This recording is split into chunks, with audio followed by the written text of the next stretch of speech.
All right, we are live. Hello, everyone. This is another live stream on my channel. I'm your host, Jonathan McClatchy. And if you've been following my channel, you'll know that I've been doing a few deconstruction videos recently with ex-Christians who've deconstructed their faith and come out as ex-Christians and just talking, having a cordial, friendly dialogue with various folks. Had John Steingard, I've talked to Jake the Atheist and Matthew Taylor, and just giving them a little bit of friendly pushback on some of their reasons for deconstructing and deconverting.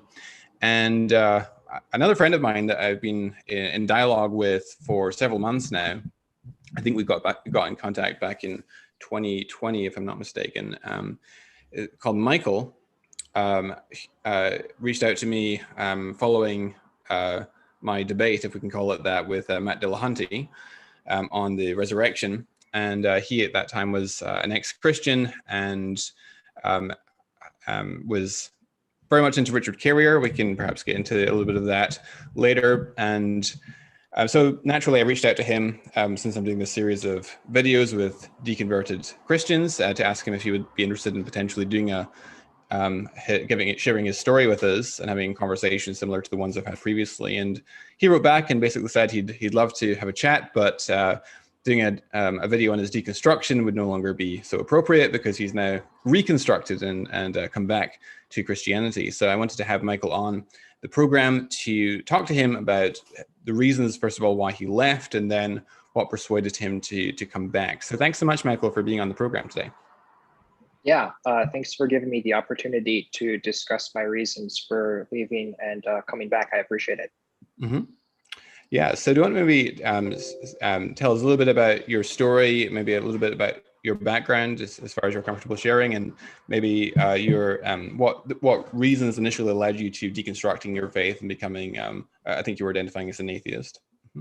Yeah, so as far as I can recall, I prayed the sinner's prayer on my mat when I was 6 years old. My family lived in California at that time, and I stayed in that same place in Christianity. At least I think I was. I know I'm always careful to say whether or not I was like actually a Christian, because I know there's plenty of people who say if you become an atheist, well, then you never really were sincere in the first place. So, I mean, whatever that happens to be. I considered myself a Christian up until shortly after I graduated from college. And I actually wanted to study philosophy at college, but they didn't offer philosophy as a major in my department because there wasn't a whole lot of interest, which I thought was lame, but whatever.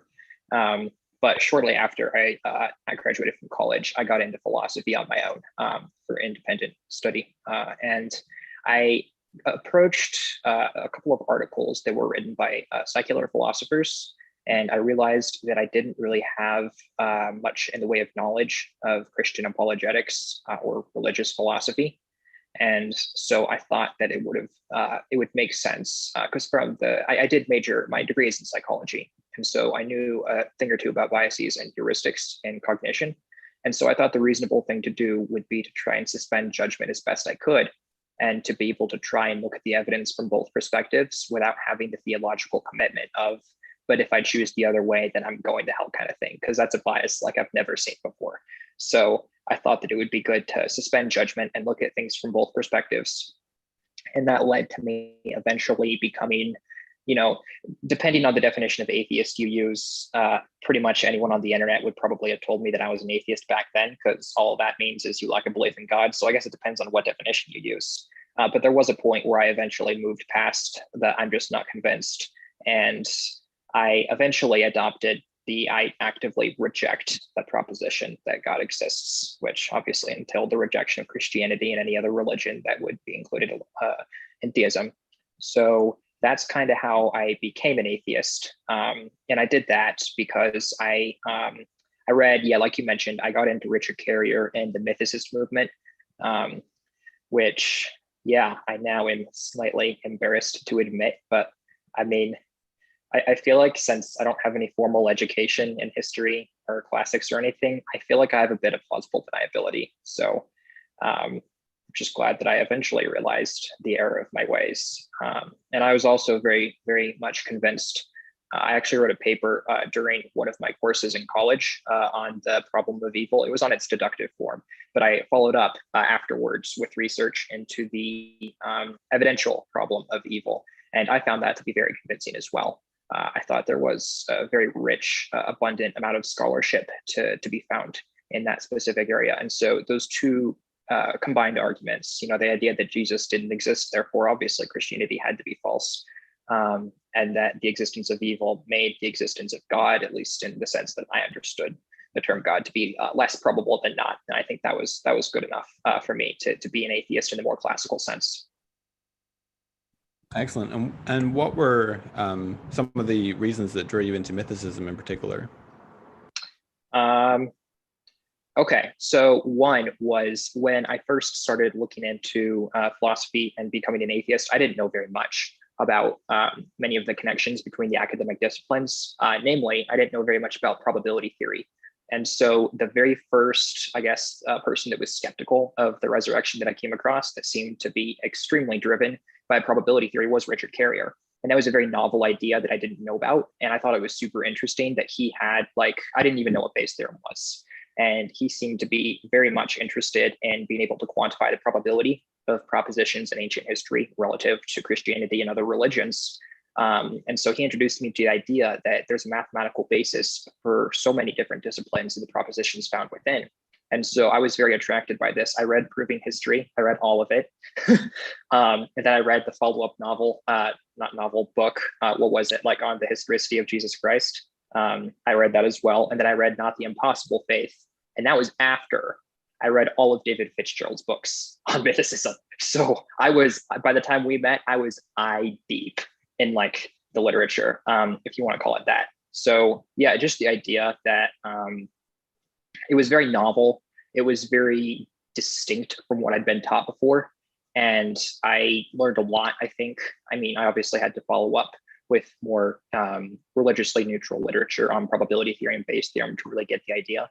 But it was very interesting and new. And I hadn't really heard that you could, have an equation that had so many philosophical implications and it could connect to logical fallacies. And you could use it to evaluate your biases, which, as someone who used to study psychology, I thought was really interesting. So it was just a very novel and fascinating approach. I liked, it seemed revolutionary. And yeah, I found that very, very compelling. And then because, I wasn't really all that familiar with the arguments against mythicism or for the resurrection, I didn't really realize what I was getting myself into per se. And there's actually a little bit of irony attached to how you came out of mythicism or recognize some of the folly of mythicism, in particular how we got in touch, because do you want to talk about maybe Richard Carrier's blog post that actually prompted you to contact me in the first place?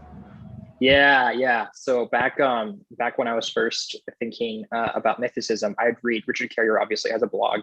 That's the only thing he has. And I'd read it.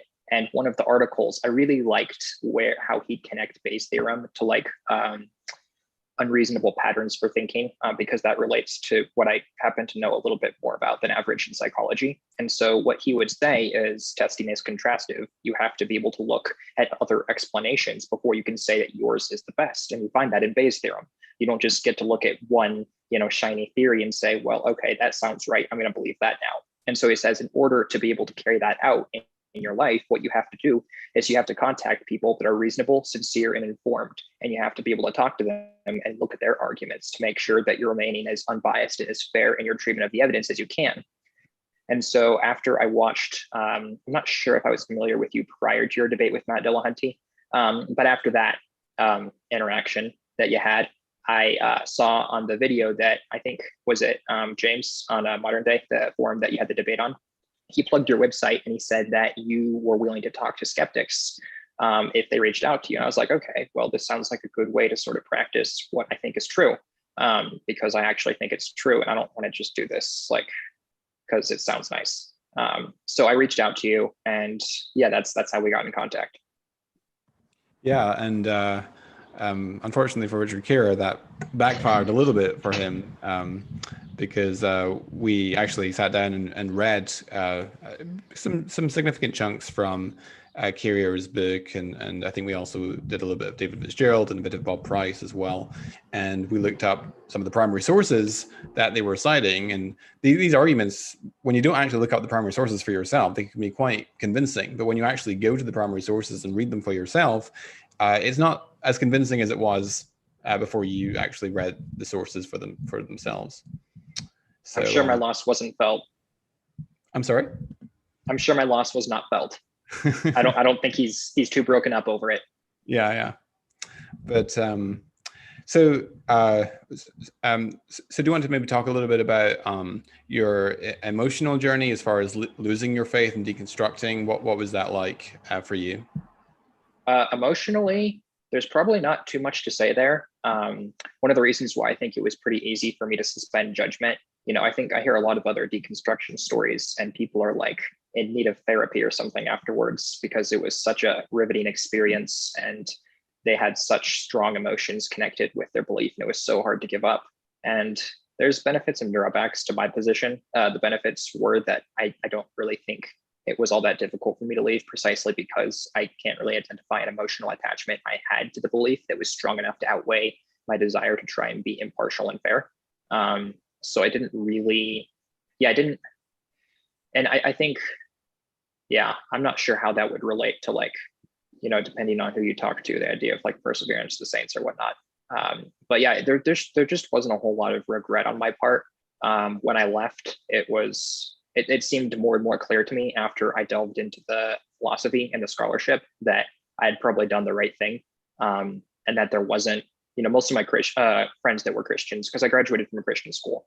So most of my friends were Christian and they didn't really seem to have a very good handle, probably still don't, on the evidences for and against Christianity. So it just seemed more and more clear to me that it wasn't something that was very worth losing sleep over in the first place. So yeah, it wasn't all that.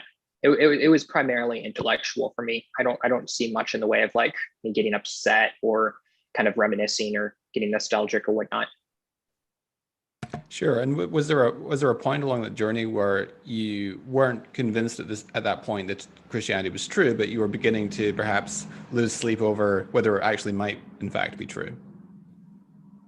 So was there a point where I thought it wasn't true, but I started to become uncomfortable about whether it might be? Perhaps there's a robust case that could be made for this after all. Yeah. Okay. So I know what you're talking about. I would watch a lot of debates between Christians and atheists because I thought that was a rather efficient way to familiarize myself with opposing viewpoints without having to read like tomes and spend however long that would take. And so I was familiar mostly with the classical methodology for apologetics as a Christian, which I understand to be, you got to be convinced that God exists first before you can get into the arguments for the resurrection, because it just makes it all that much more convincing. And so that kind of was my approach, which is why I found the problem of evil very convincing, because that seemed to me to reduce the probability that God exists to the point where the resurrection and any other account wasn't worth considering. But I was familiar. I think I watched some Gary Habermas, and I think Sean McDowell makes this point kind of as well, where if you are convinced that the resurrection is well evidenced, then that could be enough evidence in and of itself to at least make you uncomfortable about your position as an atheist, even if you don't completely flop. And I think I heard Sean McDowell talk about Pascal's wager as well. And I guess the main takeaway I got from that was it doesn't even have to be something that is more probable than not. The resurrection doesn't necessarily have to be, 65+% probability. If it's even close to being in that 50% mark, then I mean that's kind of a scary thought to like go to bed not knowing whether or not, if you were going to wake up the next morning, there's however many degree of probability that you might be in eternal conscious torment from that point on. So it was at that point, and that was a significant period of time after I became an atheist, where I considered anything but a classical methodology for apologetics, where I started thinking about that. It's hard for me to put like a month on that because I don't have a chronology written down, but it was, I think, well into like halfway through. So what do you want to maybe talk a little bit about your journey reconstructing? So what was that like, and what were the arguments that ultimately persuaded you that actually Christianity is true after all? Yeah. So we talked after I reached out to you, and we went through mythicism for, I don't know, a month or two maybe. maybe more. And then I think we both became rather busy. I know I became rather busy during the conclusion of that first section. And so there were a few months where we weren't in contact all that much. But I remember telling you at the conclusion of our final talk for that period that my confidence in mythicism was substantially reduced. And for some time, I didn't really think too much of Richard Carrier after that. But for some time, I entertained Robert Price's work as well. He seemed to be a little bit more informed and at least less inaccurate than Carrier could be. And so I looked at what he had to say. And then I don't remember how we got in contact again, but we did at some point, I think earlier this year, perhaps. And I think I read, I think it was Lydia McGrew's book on Undesigned Coincidences. I don't quite recall if I was starting to become more convinced prior to or during the time that I read that book, but I think it was during that time where I started to take the idea of Christianity much more seriously. And then we would talk every now and then, every month or so, perhaps. And I think after I read her book, I started to read more of the religious literature on the subject of the resurrection.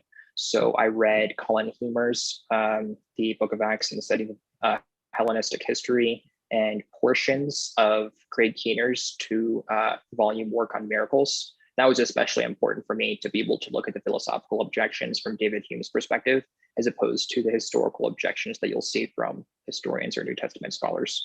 And trying to think here, there were a few other books whose titles escape my mind right now. James Smith and his Voyage and Shipwreck of St. Paul. Yes. Yes. A.N. Sherwin's White Roman Law and Roman Custom in the New Testament, I believe, as well. And those were especially helpful for establishing much of the details of the argument, because a lot of these books can be a little general in their approach. And where they do get into the details, they'll put works by A.N. Sherwin White and White in the footnotes. So I felt like in order to get the details, I had to be able to read those books. White was kind of hard to read because his wording is kind of ancient, and he also referred to subjects that I'm not extremely familiar with, like how one is on a ship and what one does when one's on a ship. So I kind of had to work my way through that one a little bit. And then Sherwin White's hard too, because half of his book is in Latin, and I don't know Latin. Or at least I assume that was the language that he used. So it was good. I had to work my way through those books though. But once I got to the detailed perspective on these evidences, it just seemed like it was more detailed than the responses could have been. It seemed like, people like Richard Carrier obviously are going to want to rely upon literary criticism and comparison of different ancient texts and their narratives. And people like Bart Ehrman want to focus on contradictions and something along the lines of the purpose of writings in the Gospels and Acts. And it just seemed like the responses, even if they happen to be somewhat ancient, were more detailed and were able to take more seriously the quality of the text that was being assessed. And that was convincing to me. It definitely raised my confidence enough that I don't think I was actually, metaphorically losing sleep over it. And it just, that was persuasive. I think you mentioned also watching Timothy McGrew's presentation on extra biblical evidence for the reliability of the Gospels. Do you want to talk about that and what was particularly persuasive about that? Yes. So after we talked in late March, I want to say, I had some time in the evening. And so I watched one of, speaking to you, somewhat motivated me to look up Timothy McGrew's videos on YouTube. I'd watched some of them before on contradictions in the gospel. And I think it was the second one that I watched, although I don't recall. It was the one on external evidence for Gospels and Acts. And I found that to be, I think that was probably the point. If I were to look at any one specific area that, or in time, where I think I shifted towards perhaps positive belief in the resurrection, that probably would have been it. I found the examples and illustrations that he drew to be extremely compelling. Specifically, what he talked about in Matthew chapter 2, where Joseph is leaving from Egypt and he decides to not return to Judea, but instead go to Galilee because of Archelaus' inheriting the throne and how he killed 3,000 Jews, canceled Passover, everyone left. right? The amount of history that one is able to corroborate from just a couple verses in Matthew chapter 2 was very, very impressive what I heard of him. And so, yeah, after that, I think, in fact, I actually think I was so impressed. You may recall I emailed you that night asking for the article that you referred to before about bias in New Testament studies, because I just couldn't believe that, like, it was really hard for me to, at that time, think of why people would disagree with the conclusion that one derives from that kind of evidence. I think I understand a bit more now that I've looked a little bit at historical criticism. I think I understand where they're coming from. But yeah, that was one example in this video that I thought was very impressive.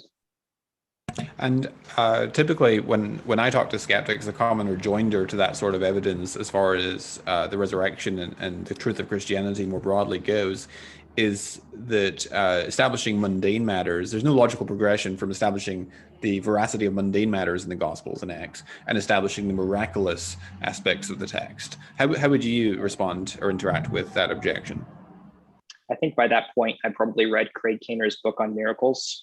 And I think I was familiar with his response to separating the miraculous from the non-miraculous in terms of one's confidence. And it just seemed as though David Hume is kind of the basis for a lot of the critique from miracles today. And I think Keener takes him down pretty well. One specific example that I recall, there were many, but one that really stuck in my mind was how Craig accuses Hume of begging the question in terms of his definition of the miracle, where Hume defines it as a violation of natural law, which sort of begs the question against the idea of God in the first place, because if it was God that was doing the violation, it wouldn't be God, because he wouldn't need to be violating. That makes him subject to that which he would have initiated. So you're sort of eliminating the very thing that's supposed to be in dispute from the start. Examples like that. It just seems as though Hume was more bluster than reasoned argumentation, at least in this point.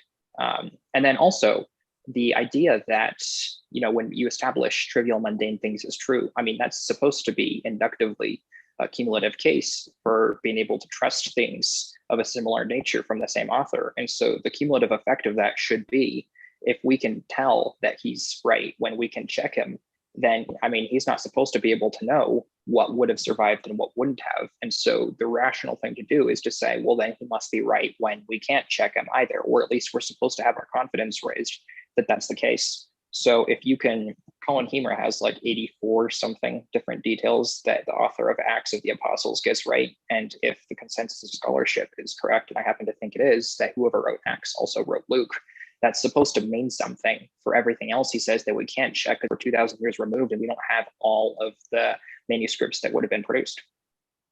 Right. And the McGrews and myself often challenge what's known as the passage by passage or the pericope by pericope approach to gospel scholarship, where every time you arrive at a new pericope in the Gospels, you're supposed to feign amnesia and forget everything that you've investigated up to that point, and treat it as like a toss-up 50-50 as to whether it's historical or not. Whereas the approach that I would favor and that the McGrews would favor is to argue for the substantial trustworthiness of entire documents by that inductive approach that you talked about, where we show that the points that we can cross-check turn out to be historically reliable for the most part, and therefore we can trust the Gospels even in those points that we cannot directly cross-check, because that inductive case makes a strong, robust argument for the authors of the Gospels, regardless of whether the traditional authorship is true or not. It makes an argument for the authorship of for the authors of the Gospels being close up to the facts, well-informed, and habitually reliable. That, I would argue, has epistemic relevance to miracle claims, in particular the resurrection, because it shows that these authors are people who are representing what was claimed by the original apostles concerning what happened to the body of Jesus following his death. And they would maintain that he rose from the dead on the third day, and that the resurrection encounters with the risen Jesus were polymodal or multisensory. So they involved not just sight, but group sightings. There were group conversations with Jesus. There was physical contact with Jesus. Thomas requests to see the prints of the nails and the spear wound in his side. John reports the meeting breakfast with Jesus on the shore of the Sea of Galilee. The Gospels report long discourses with Jesus following his his resurrections, such as, for example, in Luke 24 with the Emmaus disciples who have a conversation with Jesus on the road to Emmaus. He breaks bread with them. It's something that's very difficult to be honestly mistaken about, right? So so it's epistemically relevant because the nature of the claimed experiences, as reported by the Gospels, I would argue, reduces the probability of them being honestly mistaken, and therefore it redistributes the probabilities between that Jesus really did rise from the dead and the conspiracy hypothesis. And then there are a whole set of other reasons to discount the conspiracy hypothesis. So would you agree with that mode of reasoning? You said it much better than I did. Yeah. So, was there any other particular point that you found impressive as far as the evidence for Christianity goes? I like the undesigned coincidences that I mentioned earlier in Lydia Migru's book. Specifically, I like the one about the feeding of the 5,000, where it's revealed that Philip, who was the recipient of Jesus' questioning about where to find bread, was from actual Bethsaida, which is where the narrative took place by combining chapters from Luke and John. The specific chapter numbers escape me. But just the idea that if one were to sort of take the hypothesis that the Gospels are historically reliable and then to make predictions about what one would expect if that were the case, this is the sort of thing that you would expect. You would expect them to line up in incidental manners that corroborate what the other says without really seeming to try, interlock in a surprising manner, as you would put it. So that seemed very impressive to me as well. And the fact that sort of shares corroboration from other fields that are more modern and focused, such as, if one is a detective and interrogating different witnesses and attempting to determine the probability that they are sharing accurate testimony, that would be a good way to determine whether or not they're speaking the truth. And so it just seems as though this isn't something that's made up just to confirm that the Gospels are true. This is something that's used in a religiously neutral environment with a credible degree of success as well. A lot of skeptics, unfortunately, seem to think that if they can show that there is an alternative way of explaining features like undesigned coincidences, then that detracts it robs it of its evidential value. But just because you can make it consistent with another hypothesis doesn't mean that it doesn't provide evidential value in making the case for the substantial trustworthiness of the Gospels and Acts. Because to argue that it has evidential value only requires that you show that that sort of feature is more probable given the hypothesis of historical reportage than the falsehood of that hypothesis, right? It's not, and each individual each individual instance of that sort of undesigned coincidence and other features of verisimilitude in the Gospels isn't by itself sufficient to show that the Gospels are substantially trustworthy, but taken as a cumulative argument, an inductive argument, when you have all of these different categories of evidence taken together, considered holistically, I think it makes a very robust case for the substantial reliability of the Gospel accounts. Yeah, and another thing, along what you were saying with external corroboration, perhaps less in an undesigned manner, another type of evidence that I found very convincing was the idea that one could just be able to construct a good idea of the setting and the political and economic climate of a particular location by just reading what the Gospel accounts or Acts has to say, and then corroborating with external secular sources. I think it's Acts chapter 19, where the riot in Ephesus takes place. Craig Keener's pretty good on this. The first volume of his book, the 4-volume commentary he has on Acts, talks about how, I think it cites the a dictionary, Oxford Classical Dictionary, and it says that there's a very vivid construction of what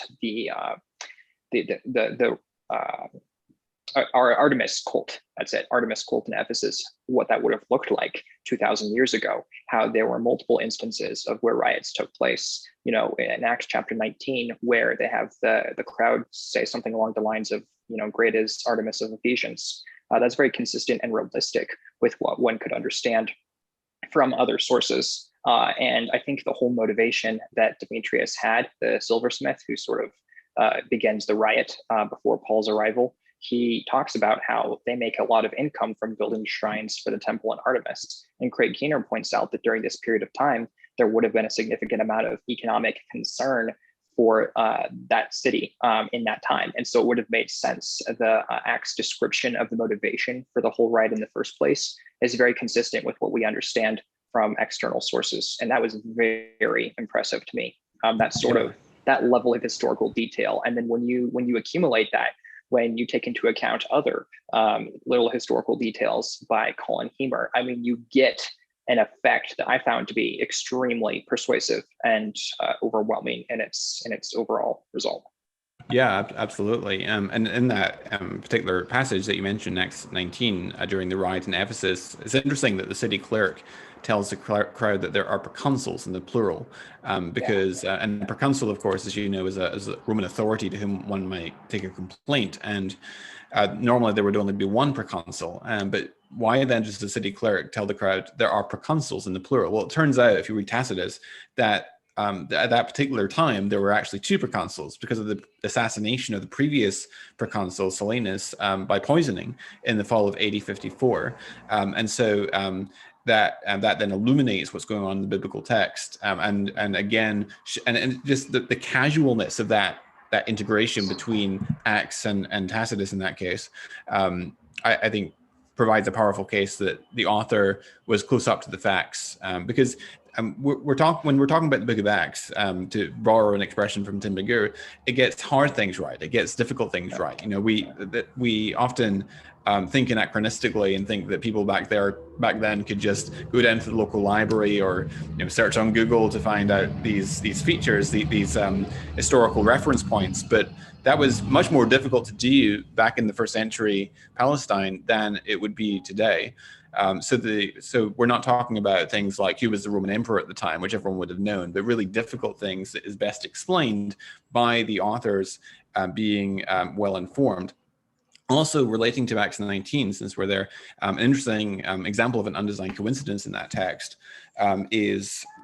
relates to 1 Corinthians. So in 1 Corinthians 4, so Paul wrote 1 Corinthians in Ephesus in the early to mid 50s AD, and we know that because Gallio was proconsul of Achaia in Corinth, he was the proconsul of Achaia, and he was based in Corinth in the year 51-52 AD. So we infer that 1 Corinthians was written very shortly after that from Ephesus, which is where Paul travels next. And he also sends greetings to Aquila and Priscilla in that letter. And we know from Acts that that he got acquainted with Priscilla and Aquila in Corinth, and they traveled with him as far as Ephesus. So he's writing from Ephesus in the early to mid 50s AD.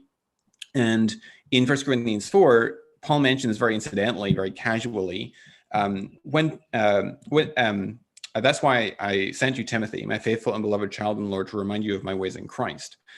And so at the time of his writing to the Corinthians from Ephesus, he's already sent Timothy on his way from Ephesus to Corinth, because he speaks in the past tense there. But in chapter 16 of 1 Corinthians, he then mentions very casually, when Timothy comes, see that you put him at ease among you. So even though he's already sent Timothy on his way, he nonetheless expects his letter to arrive in Corinth before Timothy gets there, right?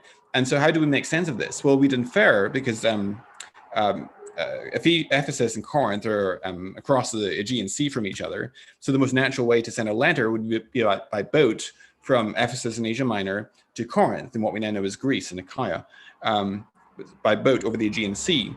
Whereas Timothy would have taken, based on those clues in 1 Corinthians, we'd infer that Timothy must have taken the indirect overland route going out through Troas and Macedonia on his way from Ephesus to Corinth.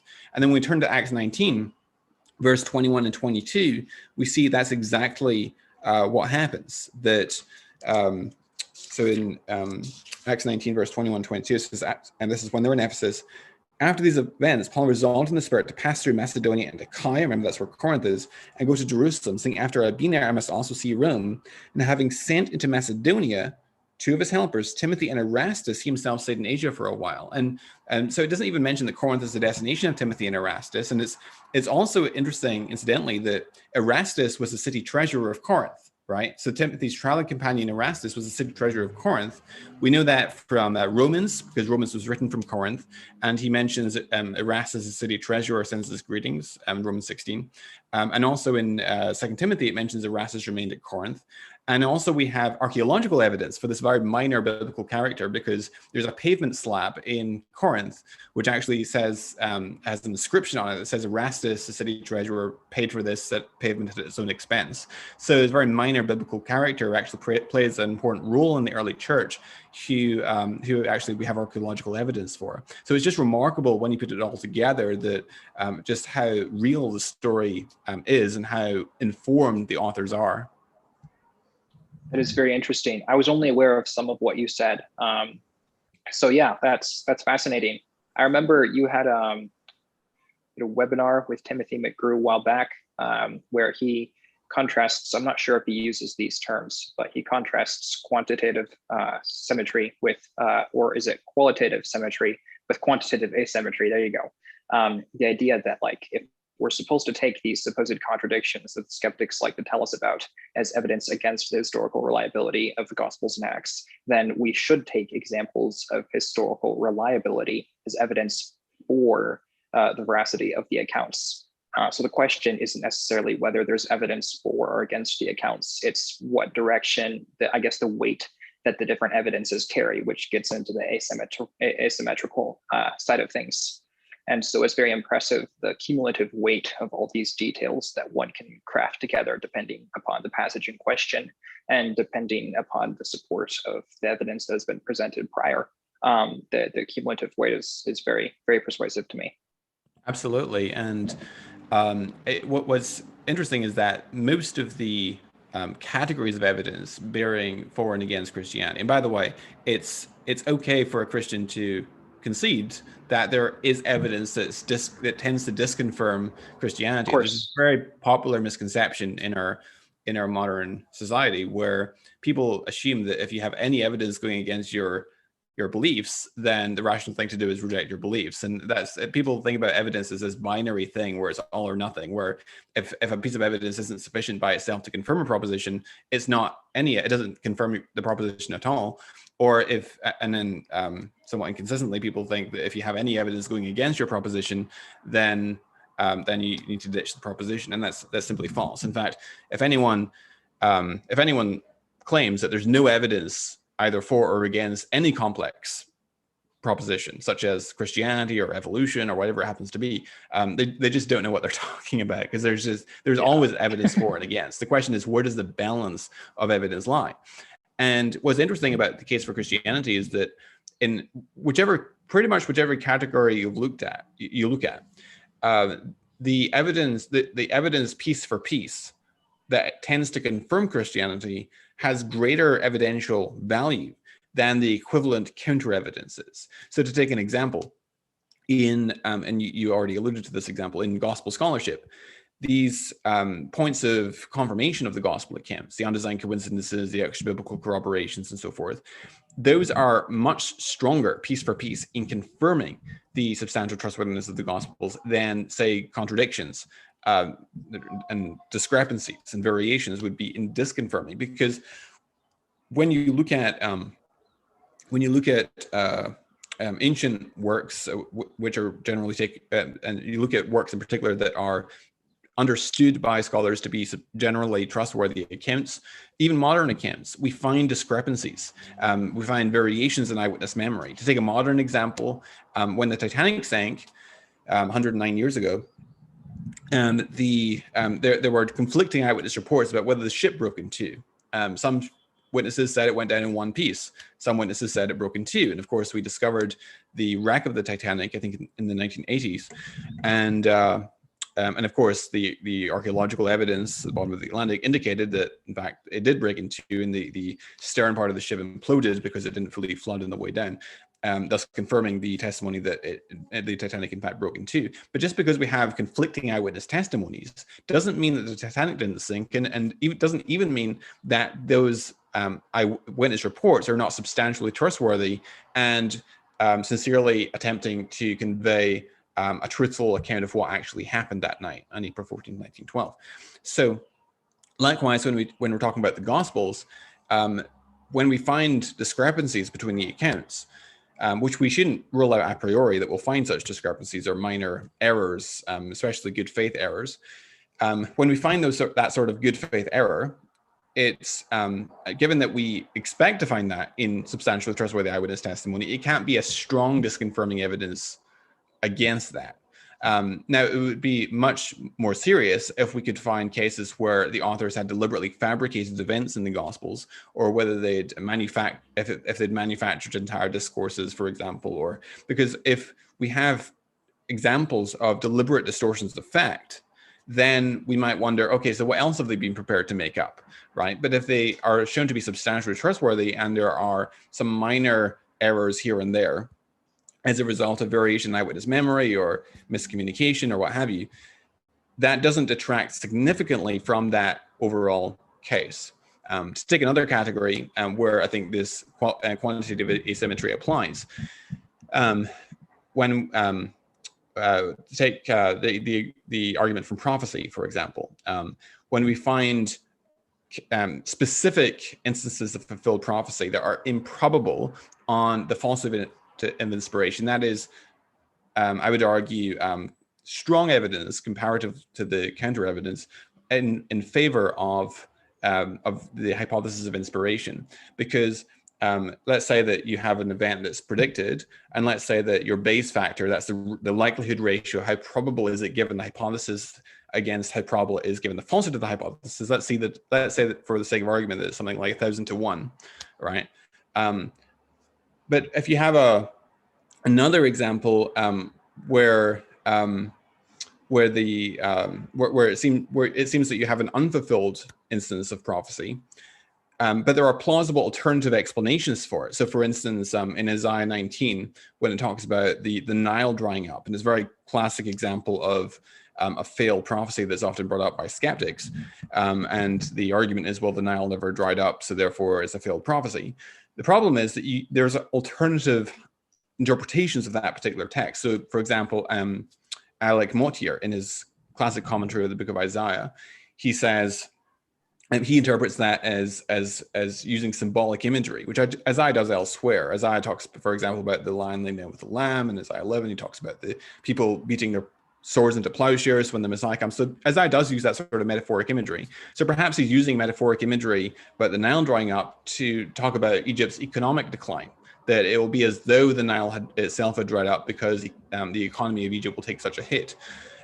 So if there are plausible alternative interpretations of the text, then the evidential value in disconfirming inspiration, I think, is substantially reduced.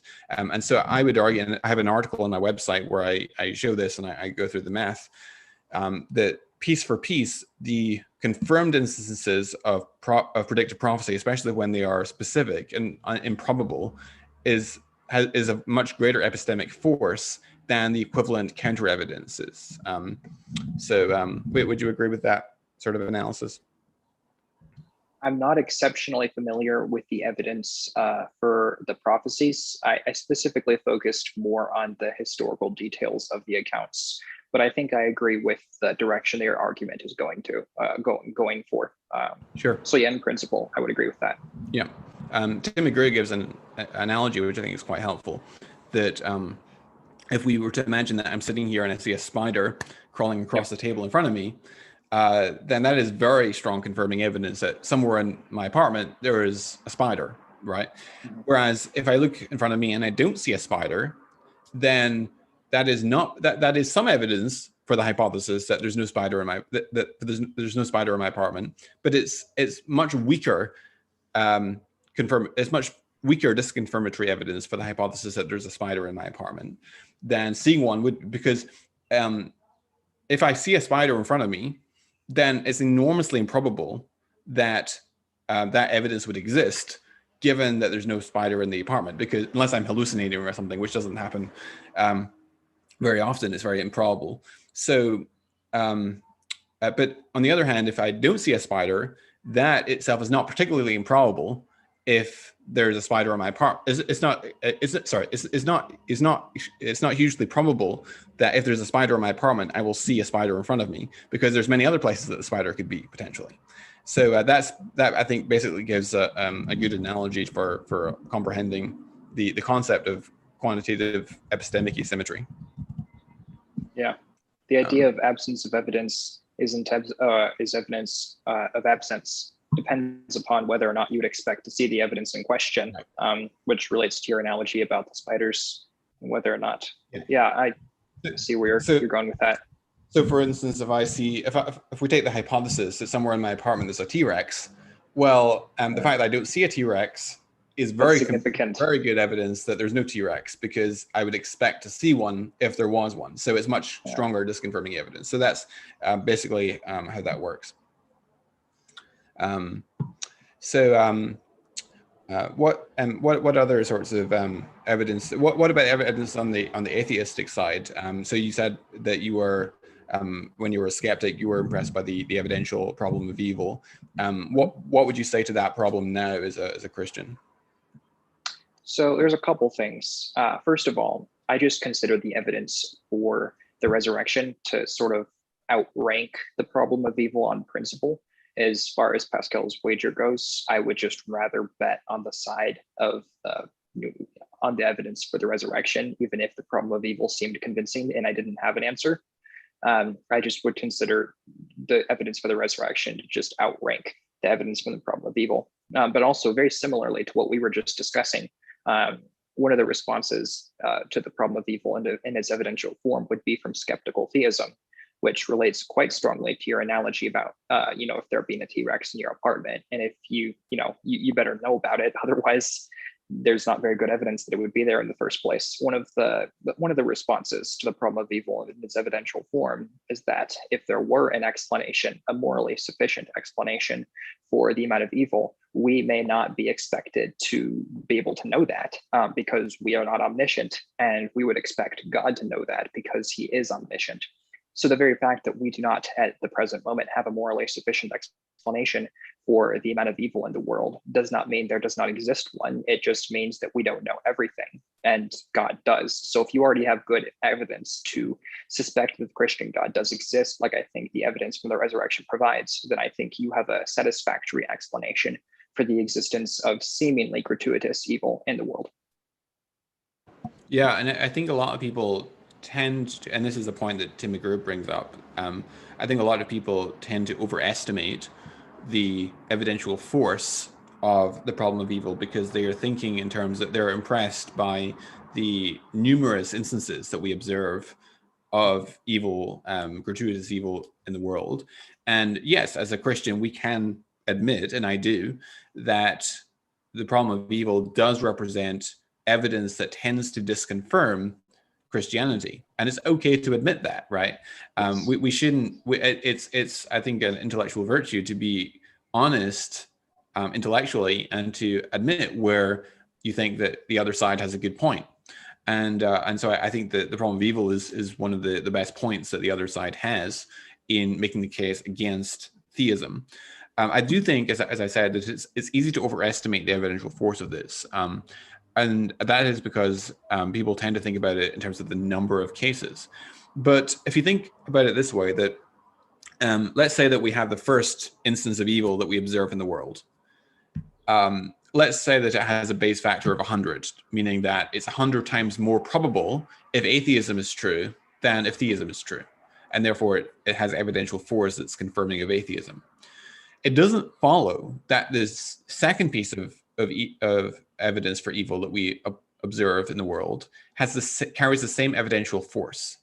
Because if God has a morally sufficient reason for permitting instance 1, he might well have a similar morally sufficient reason for permitting instance 2 and instance 3 and so forth. And so the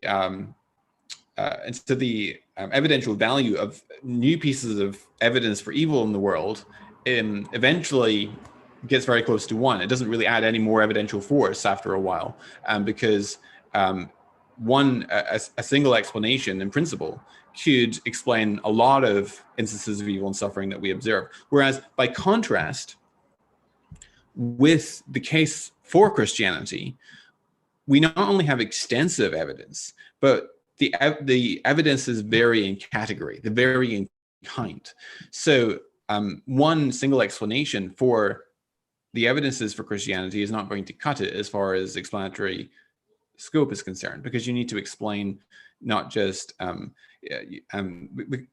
example, the different categories of evidence for the gospel reliability. We've got undesigned coincidences, we've got extra biblical corroborations, the argument from expressive silence, the argument from artless similarities, and so forth. And so you need lots of different auxiliary hypotheses to explain all of the different categories of evidence there. And also with the case for theism, we have not just one piece of evidence, we don't just have one category of evidence, but we have lots of categories. We've got the evidence of design and biology, we've got the fine-tuning argument, we've got the cosmological argument, and so forth. And so I think when we take all these different categories of evidence, if you're going to subscribe to an atheistic paradigm, you have to invoke multiple hypotheses to explain all of these independent categories, whereas theism explains them all with just a single hypothesis. And so under Occam's razor, I would argue we should favor the simplest explanation and we should favor theism. Would you agree with that analysis? That's interesting. I sort of left off studying the philosophical arguments for God's existence when I became more serious in my search for the evidence for historical Jesus. And so I actually don't find most of the arguments like the Kalam or the fine-tuning argument or the argument from biological design, I don't find them very convincing. That's just not what persuaded me that Christianity was true, because I didn't take the classical approach. So I could be prepared to be convinced that the Kalam works, but it just hasn't been germane to my studies so far. Right. And last I did study it, I didn't think it was that convincing because I was an atheist. So why would I? Right. So I probably would probably not add as much to the cumulative case as you would. Right. Okay. So I think it's quite instructive, though, that you don't need to take a classical approach, and I don't take a classical approach. I think the evidence is in the Bible is actually sufficient not only to show that Christianity is true, but also that theism is true. So classical apologetics approach would argue that in principle, and I've actually done a debate on this did a panel debate. The classical side was represented by Richard Howe, who's actually one of my seminary professors. But the classical approach basically argues that in principle, you need to show that God exists before you can start arguing for miracles like the resurrection, because unless God exists, there's no God to perform the miracle. And so the hypothesis that God raised Jesus from the dead is incoherent unless God exists. So you have to show by classical theistic arguments from natural theology that God exists first as a matter of principle. Whereas I would argue that the evidence for the resurrection can itself be confirming evidence. And actually, I think the classical apologists have this backwards, because and Lydia McGrew gives this analogy, which I think is great, that let's suppose that we have an individual called John. Let's take the hypothesis John Smith exists, okay? Let's say we subscribe to that hypothesis, John Smith exists.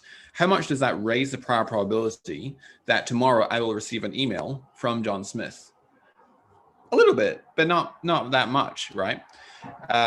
Whereas let's say that I tomorrow receive an email from someone that claims to be John Smith and identifies by that name, and it seems that they're probably telling the truth. And I don't get scam emails that often.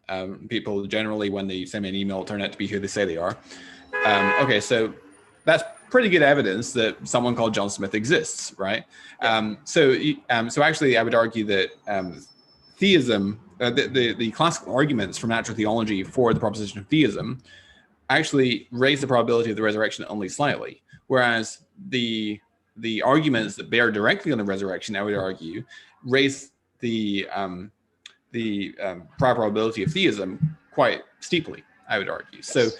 So I think actually the classical apologists have this backwards, and you don't need to use the classical arguments. You need to be persuaded by the classical arguments in order to have a robust basis for Christianity. And also with the classical approach, they argue that, okay, so if God doesn't exist, and obviously a miracle is incoherent because a miracle is an act of God, but a lack of demonstration of theism doesn't entail that the prior probability is zero, right? Even if it's astronomically small, as long as it's non-zero, in other words, it doesn't entail logical incoherence, then in principle, it's open to evidential inquiry, right? So any comments or thoughts on that? Yeah, I would agree with your analysis. I sort of saw it as a more efficient approach to take after I listened to some apologists who argue as you do. It just seems like the whole first step, maybe the way Craig does it, argue for the Kalam cosmological argument, it just seems like it takes more time and more study Not that I couldn't do that later, but as far as making up my own mind on an issue, it just seemed like you can cut to the chase and look at whether the evidence for the resurrection was valid. And if it is, or valid and sound, and if it is, then that ought to be sufficient reason to believe in Christianity. And if it isn't, then that ought to be sufficient reason to disbelieve in Christianity. Because I think it's in First Corinthians, is it 14 or 15? Paul kind of lays it out there for us right there. If it didn't happen, then it's a house of cards. So yeah. I thought that was a more, it just seemed like a more efficient approach. Mm-hmm. So as a Christian now, besides the problem of evil, are there any other issues that you think still bother you in terms of the evidence pointing the other direction? I'm actually fairly confident. I chose specifically. I didn't convert right when I watched Tim McGrew's video after our last talk, specifically because I wanted to look at the evidence contrary to his position, if there were any, and I wanted to be able to honestly say that I did that before acknowledging in an official manner that I was a Christian. Because at that point, I think I'm not necessarily certain, but it was up to me. But to acknowledge it more in an interpersonal sense, if you will. I wanted to be able to look at the evidence and to be able to truthfully say later that that's what I did.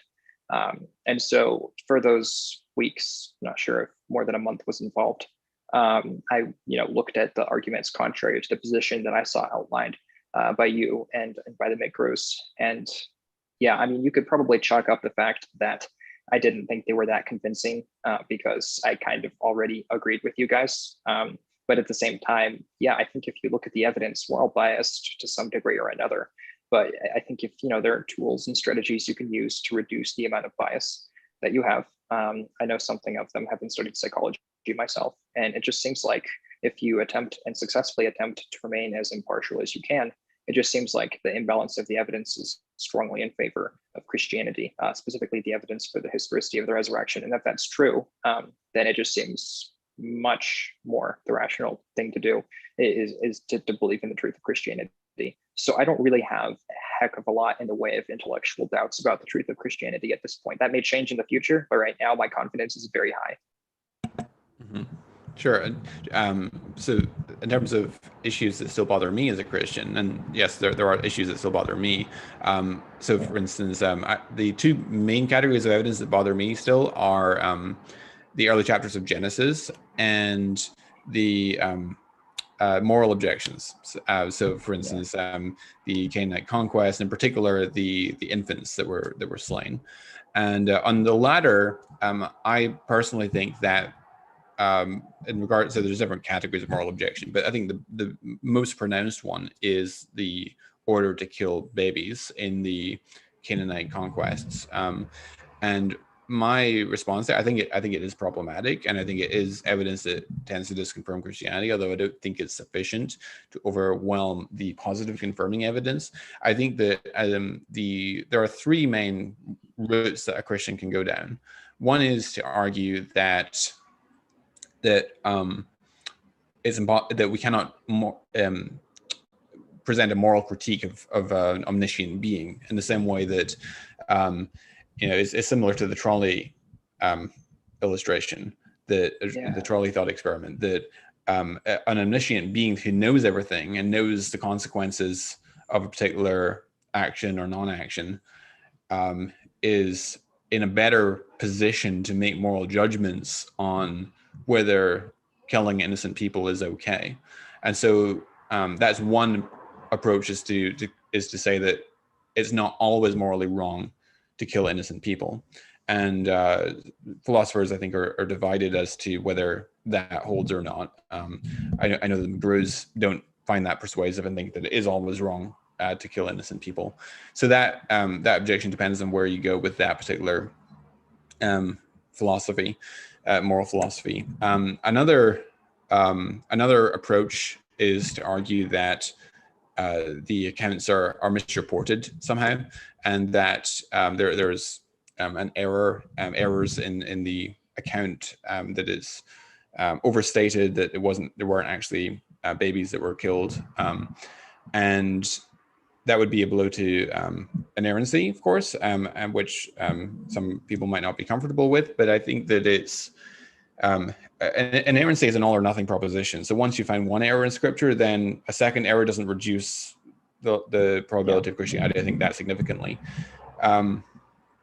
So there, the objection, of course, is there's no independent reason to think that those texts are in error on those particular details. Lydia McGrew, though, published a paper on ad hoc reasoning and argued that it's the ad hoc reasoning is okay under certain conditions, namely that if so, it's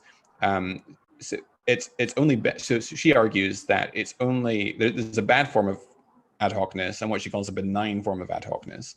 The bad form is when you invoke an ad hoc auxiliary hypothesis to salvage your thesis, but fail to admit that your overall thesis has taken a probabilistic hit. A benign ad hocness is to admit that your thesis has taken a probabilistic hit, but nonetheless argue that the evidence is sufficient to bear the weight of your ad hoc auxiliary hypothesis. And you'll find that most scientific theories have those sorts of ad hoc hypotheses that are invoked to because there's always anomalous data, because we don't have omniscience, we don't have all the information, so there's usually anomalous data, and we have to invoke ad hoc auxiliary hypotheses to accommodate those. But because the theory is well established, we can tolerate a certain level of ad hocness there. And so that was two approaches. The third approach is to go a similar direction to Paul Copan and argue that there were these Jericho and Ai were military fortresses, and that the women and children were out in the surrounding countryside, and that to kill men, women, and children is just a literary or just an idiomatic expression or a literary device, and it doesn't really mean what it says it means. I don't find that persuasive. Lydia actually has a great article on her website where she interacts with that and shows that actually it doesn't stack up when you actually dig into the primary sources.